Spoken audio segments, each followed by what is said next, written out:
In this video, we will know that how to add wireless Wi-Fi network manually in Windows 10 and Windows 11. So guys, let's start the video. So click here start button, and after that guys, find here setting option, click on it, and after that guys, click here network and internet option in this list.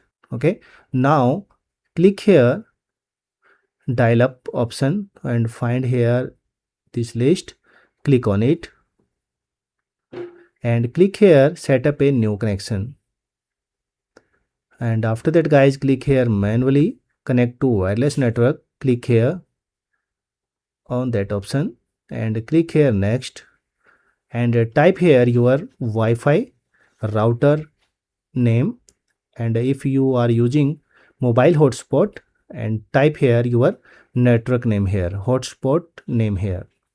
So we are using mobile hotspot, so we are typing here RAM, and there are some options.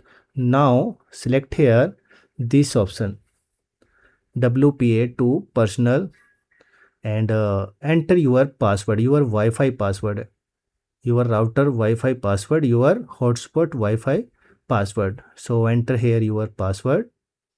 So after that, check this checkbox and click here next button. Now there are two options, because our Wi-Fi router is already added in our list, so this is matches is showing here. There are two options. Now select this option.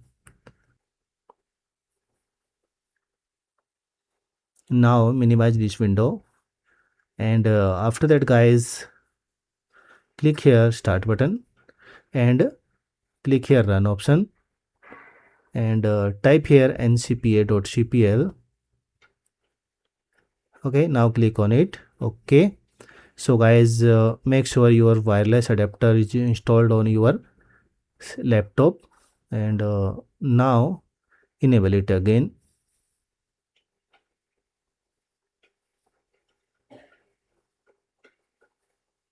Now guys, click here connect and disconnect option.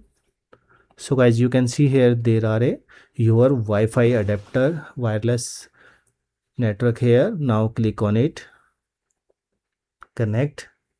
So guys, you can see here your wireless gets connected with your PC. Okay, so guys, I hope you will know that how to add wireless Wi-Fi network manually in Windows 11 PC or laptop. So guys, if you like this video, please subscribe the channel, hit the bell icon for more videos. Thank you for watching.